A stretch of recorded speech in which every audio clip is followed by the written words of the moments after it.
Everyone, welcome to my channel Indian Law Academy. आज हम बात करने वाले हैं रिसर्च वर्क के ऊपर। जो हमारा टॉपिक है उसके बारे में बात करने वाले हैं कि अगर हम किसी भी मतलब लॉ लीगल टॉपिक पर अगर हम रिसर्च करना चाहते हैं तो थ्री स्टेप में हमें उसे करना होगा। इम्पॉर्टेंट 3 स्टेप बताऊंगी मैं, और आपको स्टेप बाय स्टेप इस तरह से ही करना है। ऐसा नहीं है कि जो एग्ज़ाम है, किसी भी एग्ज़ाम में कोई सा भी अगर एग्ज़ाम है जिसमें रिसर्च वर्क आ रहा है, ज़्यादातर रिसर्च वर्क आता जो है वो इस तरह के उसमें आता है। जैसे मान लीजिए हम पीएचडी कर रहे हैं या पोस्ट डॉक कर रहे हैं या हम एलएलएम कर रहे हैं, जैसे लॉ स्टूडेंट हैं। एलएलबी में जैसे हमारा वो होता है असाइनमेंट वगैरह होता है, वो उसमें भी रिसर्च वर्क होता है। एलएलएम में भी होता है, जो डेजर्टेशन सबमिट होता है वो भी पूरा रिसर्च वर्क होता है।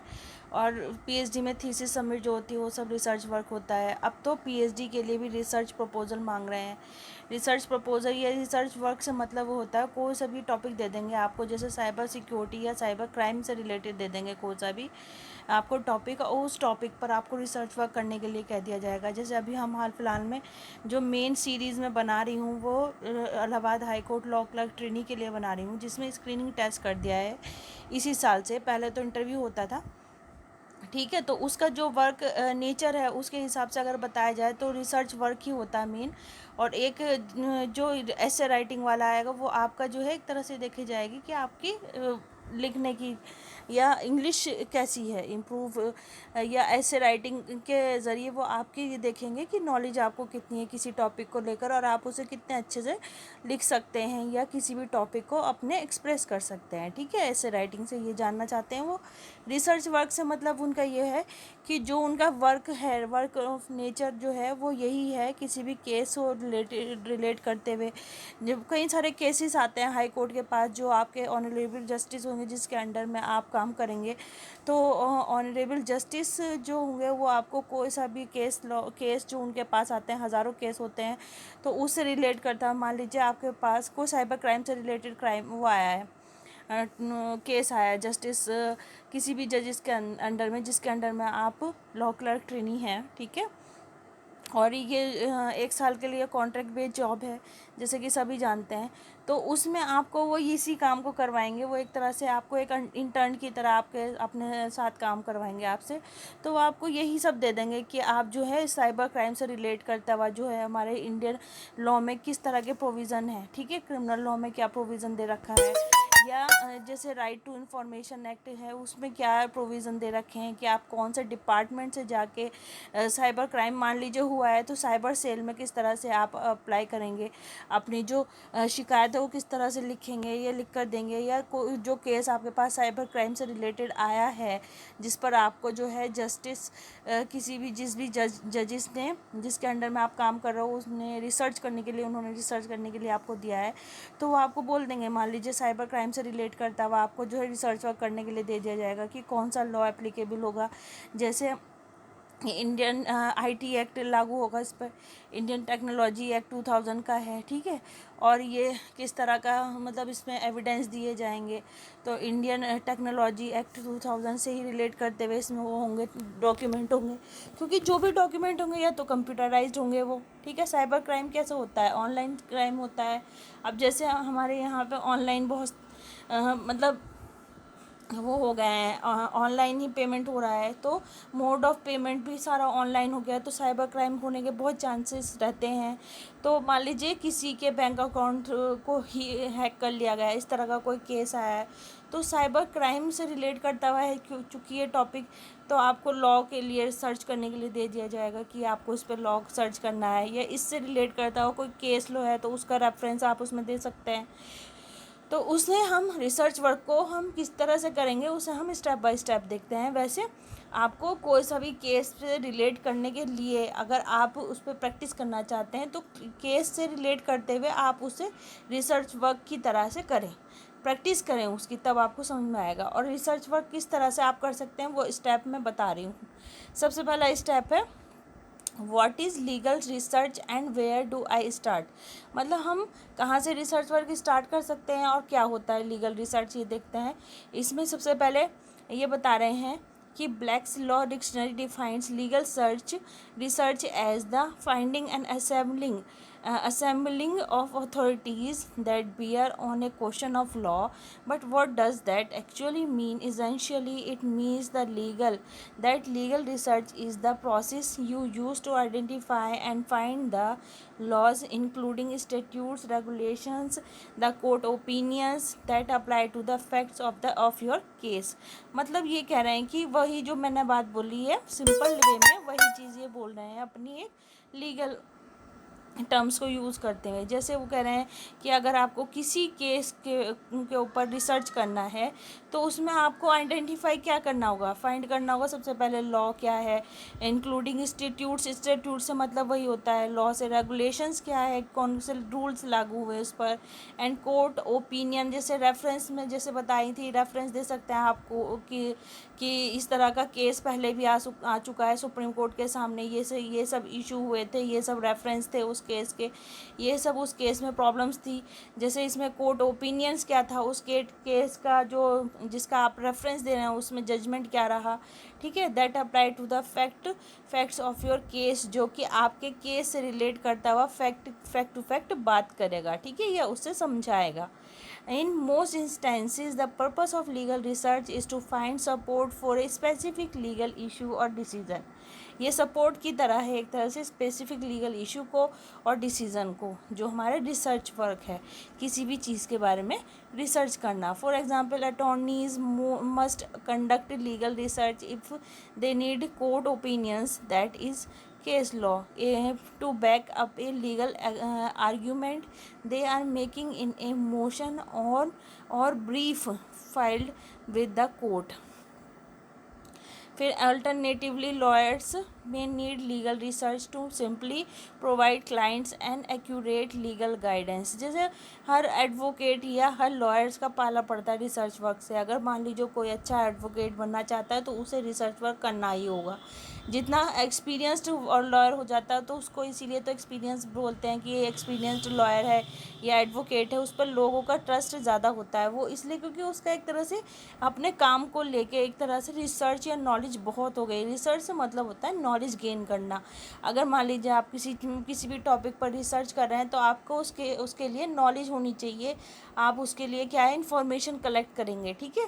तो इन्फॉर्मेशन कैसे कलेक्ट कर सकते हैं, मेथड क्या होंगे आपके इन्फॉर्मेशन कलेक्ट करने के। जैसे जो हमारा फील्ड होता है, मान लीजिए लीगल फील्ड है, लीगल फील्ड से रिलेट करता है केस लॉज लेंगे। फिर सेकंड जो है हम कंप्यूटर से भी या ऑनलाइन मेथड यूज़ करेंगे केस लॉज निकालने के लिए, हम वो भी देख सकते हैं। या जनरल्स आते हैं उनसे भी केस लॉज देख सकते हैं रेफरेंस के तौर पर, ठीक है। और फिर लॉज देख सकते हैं जो हमारे इंडियन लॉ है उसमें क्या क्या प्रोविज़न दिए हुए हैं। और उसके अलावा बुक्स कौन कौन से राइटर्स की है जिन्होंने उस टॉपिक पर कुछ अपने राय दी है या उस टॉपिक पर लिखा है। जैसे मैं अपना एक एग्जांपल बताती हूँ, जब मैंने LLM किया था तो उस टाइम पे हमारा डेजर्टेशन था, तो उसमें एक टॉपिक लेना होता है डेजर्टेशन अगर हमें बनाना है। अगर मतलब कोई स्टूडेंट डेजर्टेशन बनाया तो वो इस चीज़ को रिलाई करेगा कि उसमें सबसे पहले तो टॉपिक दिया जाता है, ठीक है। अब हम लोगों को तो सबसे पहले यही बोल दिया गया था कि आप अपने जो 4-5 टॉपिक आप हमें ला के दो। टीचर्स ने हमें बोल दिया था कि आप सूटेबल जो आपको हो, जिस पर आप अच्छे से रिसर्च कर सकें, इस तरह के टॉपिक आप लिख कर लाओ। और मेरा जो रिसर्च वर्क है वो राइट टू इन्फॉर्मेशन पर है, एनालाइज करने पर, कि analyze of right to information act 2005 का है। चूँकि ये एक्ट तो मैंने 2005 वाला ही एनालाइज किया था जो मेरे डेजर्टेशन का टॉपिक है। तो उसमें मैंने कैसे किया था कि कुछ पहले राइटर्स की जो बुक हैं उन्हें भी रेफरेंस के तौर पर लिया था, मतलब उसमें से भी हेल्प ली थी। सेकंड मैंने उसमें यूज़ किए थे केस लॉज वगैरह जो रेफरेंस के तौर पर, न्यू या लीडिंग केस लॉज जो होते हैं वो मैंने उसमें दिए थे। थर्ड क्या है, जो इंटरनेट पर जितनी भी मतलब उससे रिलेट करती, मैंने कम से कम 500-600 पेजेस के प्रिंट निकाले थे।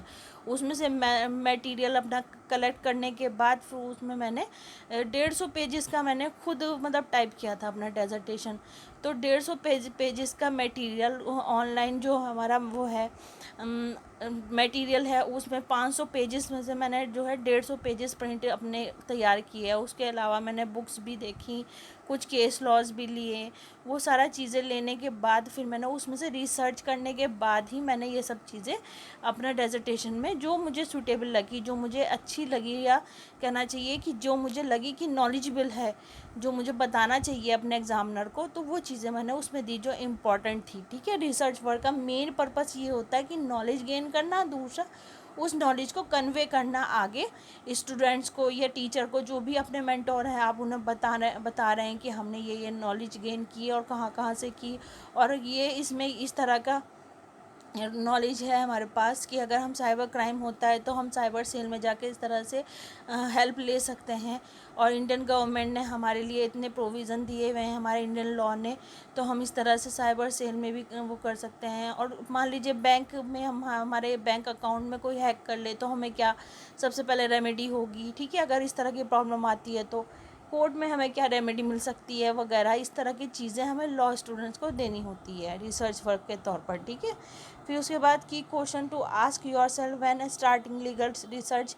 ये क्वेश्चन मतलब अपने आप से पूछना कि हमें रिसर्च वर्क कहाँ से स्टार्ट करना है, क्या क्या चीज़ें हमें चाहिए होंगी। मतलब एक तरह का अपने दिमाग में मैप तैयार कर लेना कि हमें क्या क्या चीज़ें चाहिए होंगी और कैसे कैसे हम उसे अपने रिसर्च वर्क में एप्लीकेबल करेंगे। ठीक है, what are the facts, facts क्या होंगे, जैसे who, what, why, when, where and how. मतलब ये सारे जो है क्वेश्चन हमें वो करने हैं सॉल्व, कि वो किसने किया, what क्यों की, क्या हुआ, why क्यों किया, when कब किया, where कहाँ किया, एंड हाउ कैसे किया। मान लीजिए कोई इशू है, किसी ने किसी का मर्डर किया मान लीजिए, तो वो था, वो मतलब कौन था जिसने मर्डर किया, व्हाट मतलब कैसे, मतलब क्या कैसे किया, वाई मतलब क्यों किया, वैन मतलब कब किया, वेयर मतलब कहाँ किया, और हाउ मतलब कैसे किया। तो इस सब को हमें यूज़ करते हुए अपने फैक्ट टू फैक्ट उसमें क्या है रिसर्च वर्क करना है। ठीक है, what is the actual legal issue, legal issue क्या है। जैसे एक लीगल इशू मैंने कई सारे बताए हैं आपको शायद से बहुत ज़्यादा दिक्कत आ रही है या समझ में नहीं आ पा रहा, प्रैक्टिकल वे में आप समझ नहीं पा रहे हो, कहीं क्वेश्चन करना है, कहीं स्टूडेंट की रिसर्च वर्क पे वीडियो बनाइए।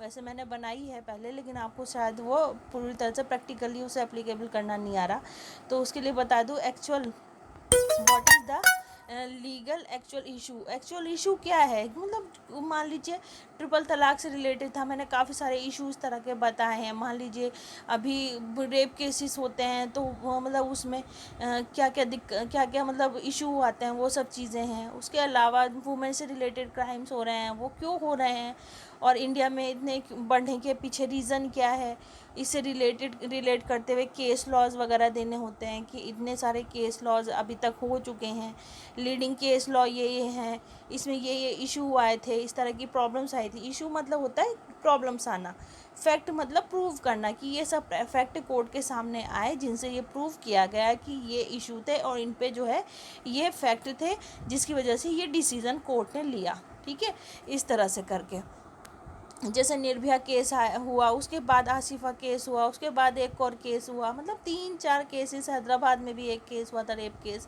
इस तरह के केसेस क्यों सोसाइटी में हो रहे हैं, आप उस पर एक रिसर्च वर्क कर सकते हैं, इसके पीछे के रीज़न क्या है। ठीक है, और क्या क्या इस तरह की सिचुएशन होती हैं वगैरह वगैरह, क्या मेंटल एबिलिटी है क्रिमिनल की कि वो क्या इस तरह की चीज़ें सोचता है या इस तरह से उसे परफॉर्म करता है, वो सब चीज़ें देनी होंगी। ठीक है, वो टॉपिक टू टॉपिक वेरी करता है। अगर मान लीजिए आप रेप केस पे कर रहे हैं तो आप उस तरह से ही मतलब मेंटल एबिलिटी क्रिमिनल की क्या है। मान लीजिए आप ट्रिपल तलाक पर कर रहे हैं तो ट्रिपल तलाक के मामले क्यों ज़्यादा हो रहे हैं, उसके पीछे क्या वुमेंस की लिटरेसी है या वुमेंस अपने लॉज के बारे में या अपने राइट्स के बारे में नहीं जानती, अपनी ड्यूटीज़ को ठीक से नहीं निभाती, ये सब चीज़ें भी हो सकती हैं। राइट्स और ड्यूटीज़ क्योंकि एक दूसरे के को रिलेट करती हुई चीज़ें हैं। जहाँ हम अपने राइट्स के लिए डिमांड करते हैं तो हमारी ड्यूटीज़ भी हैं, तो हमें ड्यूटीज़ भी अपनी करनी होती हैं, तो वो चीज़ें भी समझ नहीं आनी चाहिए। तो सोसाइटी में इस तरह की चीज़ें क्यों हो रही हैं, what is the relevant jurisdiction क्या है, मतलब किस तरह के जूरिडिक्शन से रिलेटेड। जैसे मान लीजिए अब फास्ट ट्रैक कोर्ट बना दिए गए हैं निर्भया केस के बाद रेप केसेस के लिए, तो इस तरह की जूरिडिक्शन अलग से बना दी गई। जैसे साइबर क्राइम के लिए साइबर सेल है, अलग से एक डिपार्टमेंट है, ठीक है। जैसे राइट टू इन्फॉर्मेशन, मान लीजिए हम अपने डिमांड कर रहे हैं तो उसके लिए भी इंफॉर्मेशन कमीशन बनाई हुई है, स्टेट के लिए भी है, सेंट्रल के लिए भी है। तो इस तरह के जूरिडिक्शन के बारे में हम बता सकते हैं कि किस तरह से केस वहाँ पे डील होते हैं वगैरह, स्टेट लेवल पर भी और यूनियन लेवल पर भी है, सेंट्रल लेवल पर भी। Where to start legal research the library और ऑनलाइन, मतलब लाइब्रेरी और ऑनलाइन, मतलब आप रिसर्च वर्क कहाँ से स्टार्ट करेंगे, लाइब्रेरी से या ऑनलाइन, जहाँ से भी आपको मतलब नॉलेज गेन करनी है, कहीं से भी हो जाए और जहाँ से सूटेबल नॉलेज मिले। जैसे मैंने अपना ही एग्जाम्पल बताया कि जब मैंने अपना डेजर्टेशन तैयार किया था तो मैंने बुक्स कलेक्ट की थी। उस टाइम पे जो है ऑनलाइन इतना ज़्यादा मतलब मटेरियल भी नहीं, काफ़ी सारा मैंने कलेक्ट किया था और उसमें से अपनी सूटेबल चीज़ें निकाली थी, कुछ नॉलेज वगैरह भी गेन की इधर उधर से वगैरह वगैरह। रिसर्च वर्क करना मतलब किसी से नॉलेज कुछ पूछना, कुछ डाउट्स हैं अपने सीनियर से पूछो, अपने टीचर्स वगैरह से हेल्प लो, इस तरह से वो देना होता है। तो how to find relevant case law and other primary sources of law, किस तरह से आप रिलीवेंट केस लॉज ले सकते हैं। Case law which are court opinion decisions issued by federal और स्टेट कोर्ट्स, ठीक है। जैसे मान लीजिए सेंट्रल गवर्नमेंट के, मान लीजिए सुप्रीम कोर्ट केस है तो सुप्रीम कोर्ट केस हमें वो होता है, जर्नल्स होते हैं सुप्रीम कोर्ट के, वहाँ से मिल जाएंगे, या अब तो सब चीज़ ऑनलाइन अवेलेबल है ही, ठीक है। जैसे साइबर क्राइम के केस लॉज हैं या सीबीआई के केस लॉज होते हैं, सीबीआई के तो वो अलग कोर्ट होता है सीबीआई का भी, ठीक है। इस तरह से रेलवे के केसेस है तो रेलवे कोर्ट अलग होता है, उसकी जूरिडिक्शन अलग होती है, ये सब चीज़ें। Searching for primary sources of law, कि प्राइमरी सोर्सेज क्या होंगे सर्च करने के, उसके बारे में स्क्रैच करना या सर्चेस करना, ऑनलाइन मेथड है सबसे बेस्ट, ठीक है। काफ़ी सारी चीज़ें मिल जाती है easily. Make sure you are using good law, मतलब अपना जो हम इशू है हमारे पास उससे रिलेट करते हुए जो हमारे पास लॉज हैं वो आप मतलब ये मेक श्योर करें कि आपको इसका विश्वास होना चाहिए कि जो हम लॉ यूज़ कर रहे हैं या बता रहे हैं वो बिल्कुल सही है, उसमें कोई आपको डाउट नहीं होने चाहिए और बिल्कुल वो आपके जो इशू हैं उससे रिलेट करते हुए होने चाहिए, ठीक है। जैसे साइबर क्राइम का है तो साइबर क्राइम के से रिलेट करते हुए ही लॉ होने चाहिए, और मान लीजिए क्रिमिनल लॉ है तो क्रिमिनल लॉ से रिलेट करने वाले प्रोविज़न होने चाहिए, क्रिमिनल केस है तो इस तरह के।